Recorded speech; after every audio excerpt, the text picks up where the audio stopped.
Hello Year 11. In this short video I'm going to be exploring the poem Extract from the Prelude by William Wordsworth. As always, it's important to understand something about the poet and context of the poem. Wordsworth was a poet from the Lake District who turned to nature when he lived with relatives he quite simply didn't like. He spent many hours exploring the countryside as a way of avoiding them. Wordsworth initially supported the French Revolution in Europe, but became disillusioned by the level of violence, and his love of nature and dislike of this violence and urban life in general led to him becoming a romantic poet.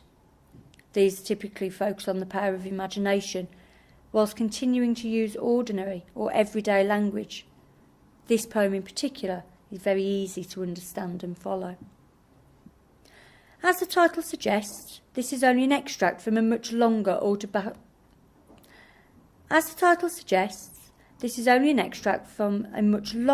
autobiographical poem, which is sadly never completed.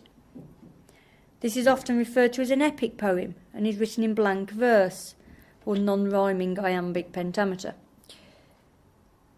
This extract is often called the boat-stealing episode and is set at Ullswater, the second largest lake in the Lake District. A simple summary of this poem would be that one summer evening, when younger, Wordsworth steals a rowing boat and rows out onto the lake. He's happy at first, feeling powerful as he describes the scene around him. However, further out on the lake he sees a large mountain and is scared by its size and potential power. Wordsworth frantically turns the boat around and returns the boat to shore, where he admits to being tormented by the event for days and the nights that follow. Some important points about this poem are as follows. Structurally, it is one long verse. There are no stanza changes. The effect on the reader is one of feeling overwhelmed or breathless by events, just as a young Wordsworth does. We empathise with the poet at this point. It is important to note the young Wordsworth's actions and emotions throughout this poem. At the beginning, he feels he is led by her, meaning nature. But why would that be? What might she want to show him? He steals the boat, an act of stealth, in a sneaky or a sly way, and rows out onto the lake, proud of his skill. He appears to have no sense of morality, and whilst he knows it's wrong, he doesn't care. He's proud and arrogant at this point. He's in control as he rows to his chosen point, whilst beautifully describing the scene he can see. He goes on to glorify the rowing boat, an elfin pinnace, as it glides gracefully like a swan.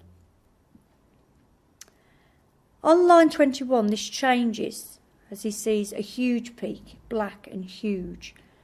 The repetition of huge suggesting he's stuttering, he's shocked, he's even scared. He personifies the mountain. It upreared its head, as Wordsworth almost describes it as a monster. On line 27, we're reminded that he's retelling a child's adventure from an adult's perspective when he says, "For so it seemed." As an adult, he knows the mountain wasn't chasing him, yet as a child it strode after me. But now he's scared and, with trembling oars, returns. All of the arrogance is gone. He returns the boat by the willow tree, repeated on lines 2 and 31, giving a cyclical or circular nature to his adventure, before returning home in grave and serious mood. Lines 34 to the end focus on how he can't forget this experience for many days. A huge contrast to the clear thoughts at the beginning. He states, "There hung a darkness, call it solitude or blank desertion." He's so affected by the event, he can't define or explain it.